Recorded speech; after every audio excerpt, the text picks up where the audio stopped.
Oh, come on. Madison is looking for a second date update with Claire, and we're going to try to help her out. Hi, Madison. How are you? Hi, I'm good. How are you? Doing great. So, how'd you meet Claire? Let's start there. Sure. I met her at a party, actually, and I thought we hit it off right away.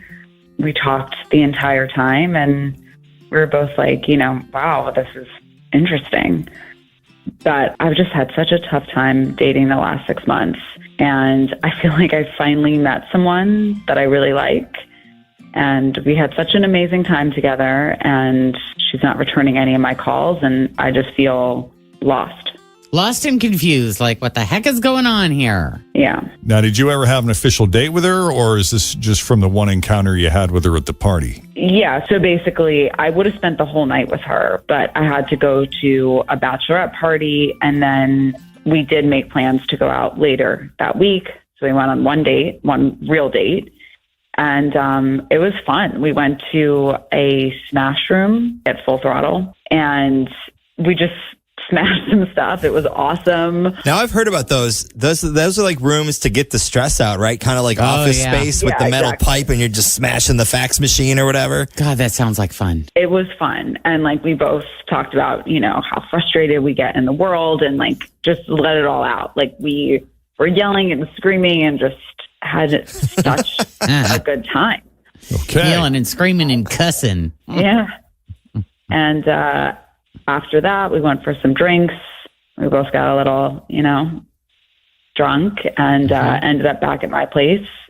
She did stay the night, and everything was really good, seemed really good. And when she left the next morning, I kissed her goodbye. I told her I'd call her later, everything was normal. And she was like, great. And so I've called and I've texted and I haven't heard anything back. So I'm really confused, and I'm really hoping you can get a hold of her to help me make sense of this, because it just doesn't. Yeah. Okay.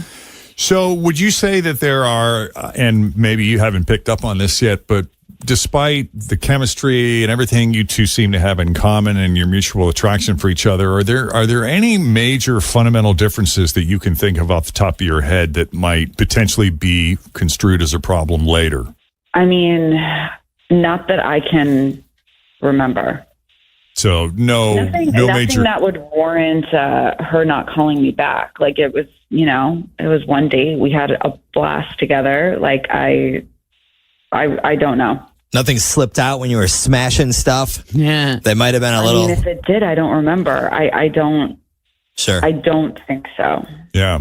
I had a relationship a million years ago that barely got off the ground because as it turned out, I wasn't Jewish. I didn't know at the time that was the issue. All I knew is that I had just been ghosted. And it was very troubling to me because this sudden silence just sort of flew in the face of all of my previous experiences with her. And it wasn't until I pestered her enough to say, what is going on? And what happened? Messing with your mind because you're like, what's wrong with me? Because if you have no idea what you did. Yeah. Yeah, you question yourself on every level. Right. And it was all because she needed to be with a man of Jewish faith. That one seems so simple to say. I really like you, but this is going to be an issue. And what argument do you have for that other than maybe she was afraid that you'd say you were willing to convert? Yeah, maybe.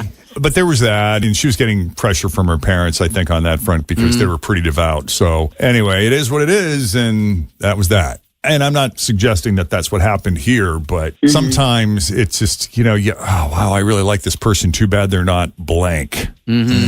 Other than that, though, no awkward moments or awkward silences or pauses that you can recall that might take you back to a moment where things might have gone off the rails? I mean, like I said, not that I can recall. Okay. Why don't we do this? We'll take a break, and when we come back, we'll call Claire, and let's just chat. A second date update continues next with Jeff and Jenn, Cincinnati's Q102.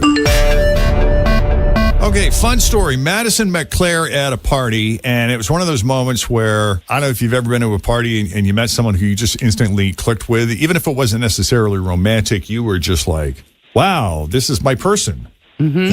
So that's what they did. In fact, they would have hung out the rest of the night, but she had to move on and go to a bachelorette party. Otherwise, she would have spent the whole night with her if she could. That said, they did make a subsequent date to go to a smash room and release some of their inner rage, get out some of those aggressions, and drinks followed after that. And then went back to Madison's place and spent the night. Next morning comes around. She's like, I'll call you. Claire says, great. Madison calls her. No response. And Madison, you haven't thought of anything since we took the break that we should know before we call Claire?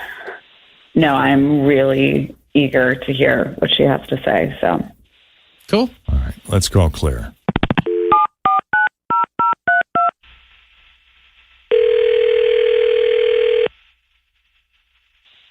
hello, Hi, Claire? this is she. Ask who's calling. Yes, Claire, it's Jeff, along with Jen and Tim from Q102. How are you this morning? Jeff and Jen. Yes, we do the radio show, morning radio show on Q102, and we got you on speakerphone. How you doing? Did she call you for a second date update? Who's she specifically? Oh, wow.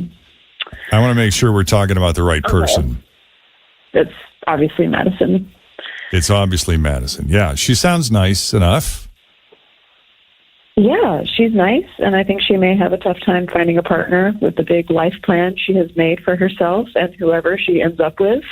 Oh, we didn't hear about the life plan. Tell us about the life plan.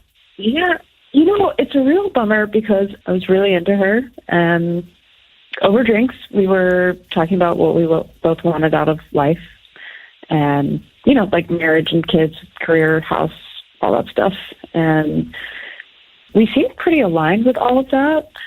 I don't know, marriage and kids was a definite yes for both of us, and that was super cool. But yeah, we ended up back at her place, and after everything, and we were laying there, and she said that she really wants me to meet her friend Ray, and I said, okay. And she was telling me that Ray is the greatest guy in the world, and they've been friends since they were kids, and she wants Ray to father her children. And he's her only choice. But there's an issue with that. Like, she can't have kids, so whoever she marries will have to carry the child.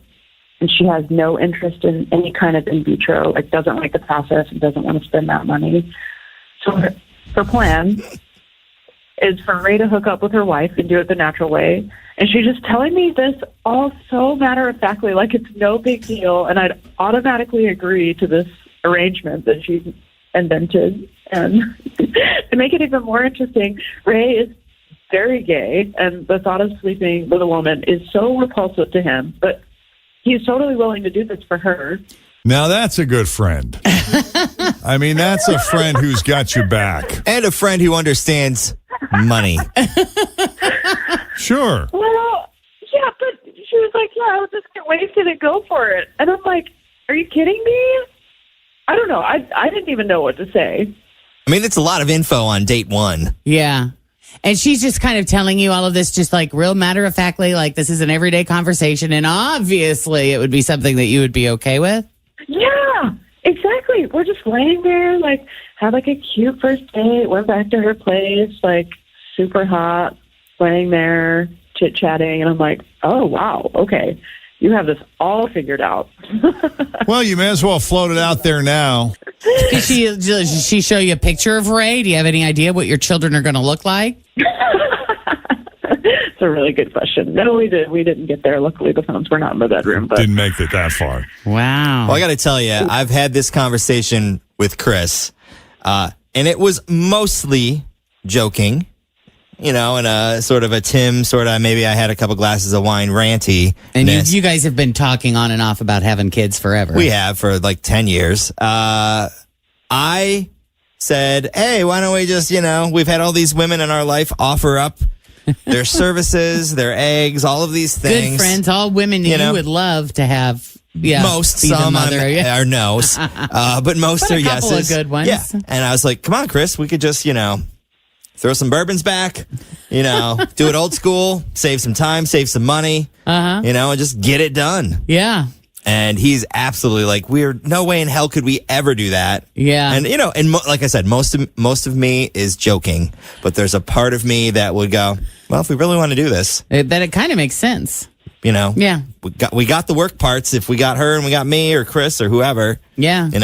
why do we need to go spend $100,000 on all of these other things? Yeah. When we got all the parts and we know how it works. Yeah. I'm trying to think. It was back when Jeff Lewis, the flipping out guy, was still married to Gage, and they hired a surrogate. But when it came to making their contributions, they had no idea whose. Well, that's another thing. Is Chris is like, people are gonna say, whose kid is it? And I'm like, no, they're not. And they shouldn't. That's inappropriate. It is inappropriate, but when the kid comes out and it's got giant jowls, it's going to be Tim. That's going to be Tim's the daddy.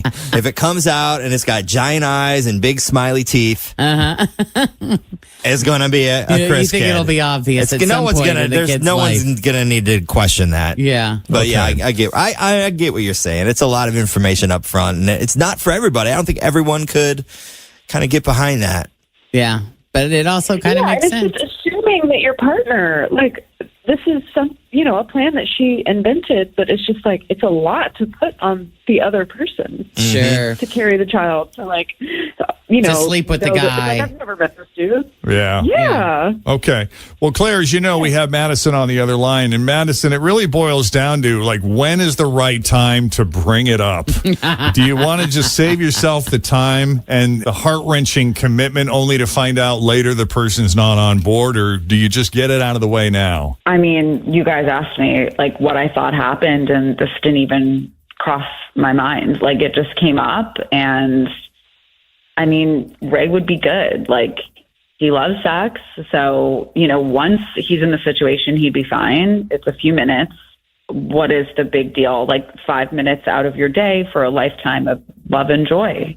He's a great guy. You just need to meet him. And I feel like when you know someone and you know their mannerisms, their demeanor, how they're built, in multiple ways, that's kind of important, right? Compared to, Getting some unknown person's. maybe they have an IQ of this, or they look like that. But how do they act when they drink brown liquor? How do they reason logical things? Like all of these things that are bigger than just Right. a face and a resume. True. Do you think it would be weird though? I mean, this like, conversation is insane. if this was the route you took, then after she has the baby, just the relationship with her, I mean, or after the banging, do you think it would be a little bit weird, or do you think that? I think it would be different I think everyone would handle that differently. There are some people that it will be a big deal and weird, and they'll keep it weird forever. And there's people that will not think about it the next day. I wouldn't call it banging. Like, this is totally natural and practical. It's like, why would someone pay tens of thousands of dollars for something you can get for free? I hear you. Now, I couldn't tell. Was it Madison or Claire? I heard one of you say under your breath, "This is an insane conversation." Was that you, Claire? Yes. I can't believe we're even talking about this. Can't even fathom the scenario. Yeah, it's just so the predetermined nature of it is just ridiculous to me. Yeah. So, I mean, what would be your plan for having children? I would just figure it out when we get there. Yeah. Like, you can't project what your partner's going to be like, what your life plan is going to look like, when you're going to want to have them, how much money you're going to be making, how you're going to feel. Like, this is just all so, like, already set in stone and doesn't seem like No wiggle room. Yeah, because who knows? You could be making $1 million a year, and in vitro would be no big deal. Totally. And I know people who have done that, and that's great. I don't know. I don't want to have, I want kids, but I don't want to have them soon. I'm not in a place where I'm ready yet. Yeah. So I don't know. I don't know how I want to do it. You may have this big plan of having this family, and then 2 years down the road, 10 years down the road, might realize that it's not in the cards anymore Watch all of your friends be parents for whatever reason, Change your mind. Yeah. Okay. Yeah, this is Just have to true. be willing to go with the flow. Right. Yeah. So, aside from that jarring news flash, would you ever consider going out with Madison again? Or did that just kill it for you and there's no chance? No, No, it's done. I can't. All right. Well, I'm sorry, Madison. I don't know what to tell you, but I give you credit for putting it out there. Yep. Mm-hmm. Yeah, I mean, at least I know, and I am authentically myself. So Yeah, maybe bring Ray along on the dates just to don't talk idea. about what his, role is going to be someday in your big grand plan, but at least when the topic came up, she would already know Ray. yeah, Okay. Yeah. I think that's a great idea. Well, Claire, thank you for taking the call and for having the conversation with us, as insane as it was to you. And best of luck to both of you.